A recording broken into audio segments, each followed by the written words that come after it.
Right now, 31 million Americans are gambling more than $7.6 billion on the final score of the 2022 Super Bowl. This is more than advertisers gamble on Super Bowl viewers when they broadcast some of the most expensive commercials in media history. If the ads happen to sell beer, sales are expected to go up immediately. But now, if the ads sell ideas, cultural ideas, how quickly can those change the culture of America, and how can those be measured? Well, it can be measured over time. Let's look back at this pointed $15 million Budweiser Super Bowl ad, which launched at the dawn of the Trump administration, and it had a subtle statement, which is this: the new president is a bad man who closes borders and hates immigrants and doesn't know who we really are as Americans. The ad is a 53-second epic. It recreates the arduous journey of Adolphus Busch as he endures hardship and danger and an ugly insult to reach the land of opportunity. And along the way, he utters his dream in 5 words. I want to brew a beer. Welcome to America. You're not wanted here. Go back home.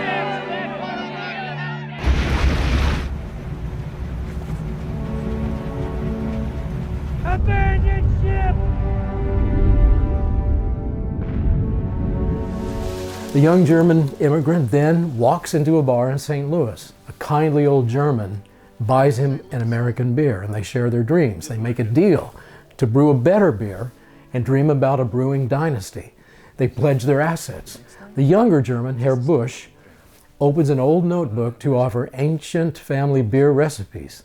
And the older gentleman, Herr Anheuser, offers his daughter in marriage. And they shake hands in partnership, and then the 2 businessmen raise their glasses to celebrate dreams that cannot be stopped.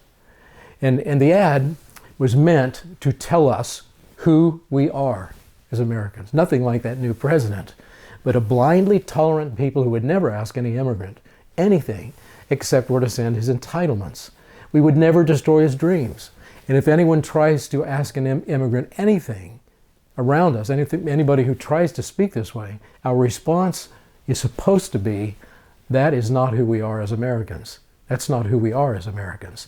But it is the historical record which reveals who we really are as Americans. American authorities have always asked immigrants about the intention of why they're coming, what they intend to do when they get here, when they cross our borders, even if they come from the familiar European neighborhoods of close relatives. Strict American immigration laws from colonial days, going all the way back to the beginning, were character-based and character-driven. And these laws were applied without favoritism to every newcomer, everyone. Specific statutes made it unlawful to accept seditious immigrants and vagabonds and jailbirds and wastrels and alien enemies. They couldn't come in. And this had nothing to do with nationality or race or inherited ethnic customs, but rather individual morality and the character that derives from personal belief. Let's talk about English and German immigrants. They were some of the most numerous, and they were some of the most dependable assets who ever did come into this country. But from our earliest days, Americans have had to reject some and deport some and imprison some and even kill some English or German newcomers who were up to no good.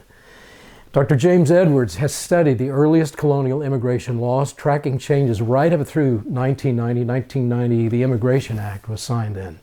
And he said this: the right to exclude and deport non-citizens has been vigorously exercised in this nation. Did you get that?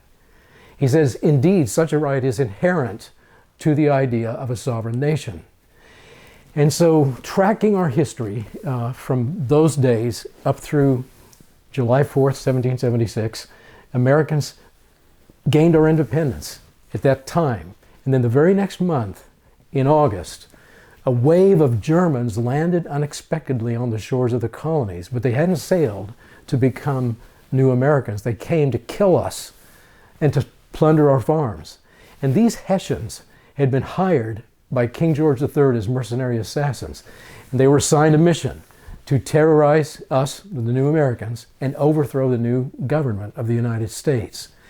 And their collective dream was a trip home with shiploads of war booty. There were 30,000 of them. and they did not stop for a peaceful interview with immigration officials. So how did we respond? Well, we recognized who they were and why they were coming, what they were here for, that we were in a condition of war with them, and that they were the enemy. And so we Americans had to proceed to kill as many of those German invaders as we could with our personally owned military-grade firearms. And these enemy aliens finally surrendered, but not before we had to, unfortunately, kill and put down and bury an estimated 12,000 of them. Now, 3,000 of the survivors, as soon as they had surrendered, asked us, please, if they couldn't stay and become citizens of the new United States, like a lot of the older German families who were already here that they had seen and witnessed and had spoken to when they had come here. And that's who they wanted. They wanted to be like them. And to those peaceful soldiers, America said, yes, you can stay. And then in the coming century, we as Americans vetted and then welcomed. And let me say it again. We vetted and then welcomed an estimated 40 million peace-loving Europeans. Now let's talk about Busch, Adolphus Busch. In 1857, he did arrive. That colorful commercial is really fairly accurate about his journey and what happened to him. The real Adolphus Busch came from that same Hessian region of Germany that the mercenaries had come from, but he didn't come with weapons and a bad attitude to harm us. He was not a mercenary. He brought his simple dream to sell good beer to other German immigrants who were settling in a nation that they wanted to be a part of. So then Busch really did marry Lily Anheuser, and they had 13 children together and raised them and trained them and developed their growing American brewery business, as well as other endeavors in St. Louis. And by the end of the century, Adolphus and Lily were very successful, and they were every bit as famous as Donald and Melania.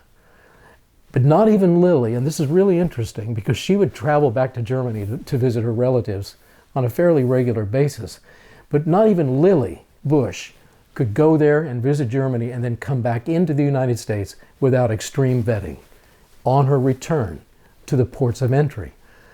And then when World War I began, Germany was our enemy again, and there were more restrictions developed and vetting procedures for any German who wanted to come in. And of course, not every German was an enemy. Many of them were American citizens who had been traveling. But they were not centered, these rules that tested them and vetted them. I want to make this very clear.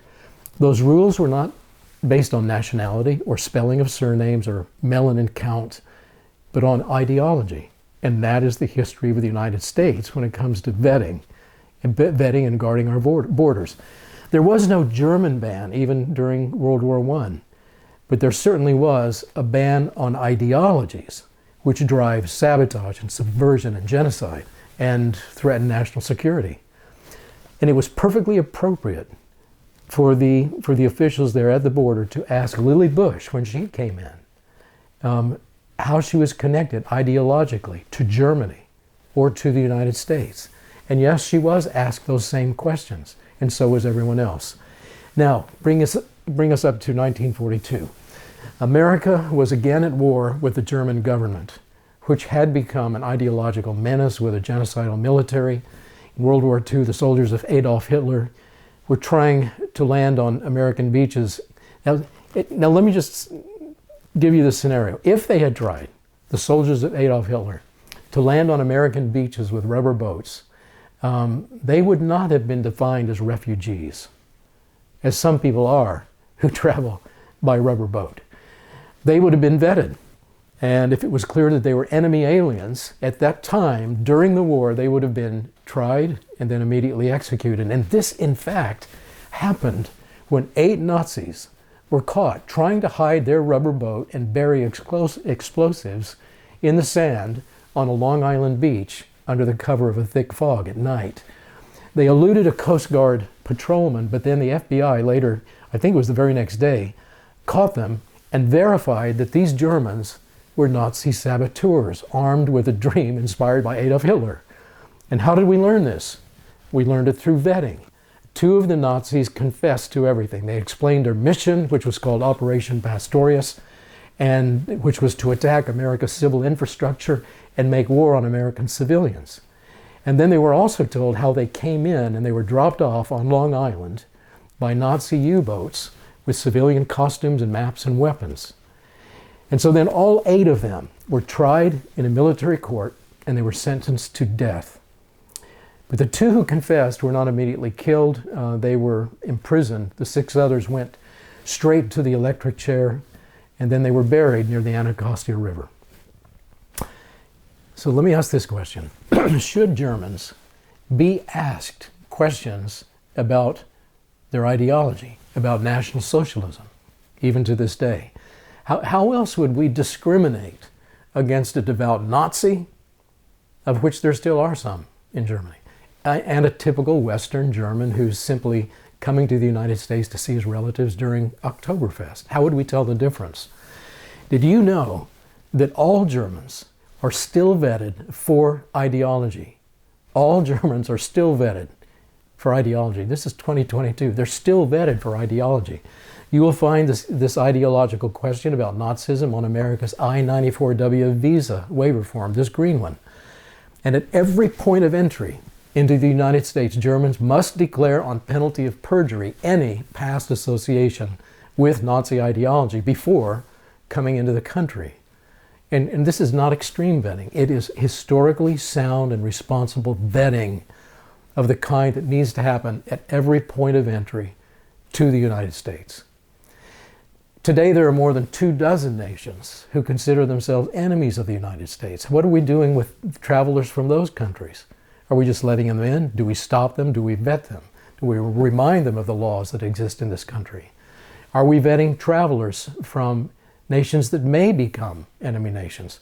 Harvard's Samuel Huntington confirms that American vetting never looked at so much on race, color, geography, nationality, or gender, but on personal ideology. And so our vetting procedures at every point of entry still does need to be based on that. What are we asking? What direct questions are we asking or not asking? There are still rules in the United States about legal and illegal immigration. And so to conclude, let me just ask and state, who are we as Americans?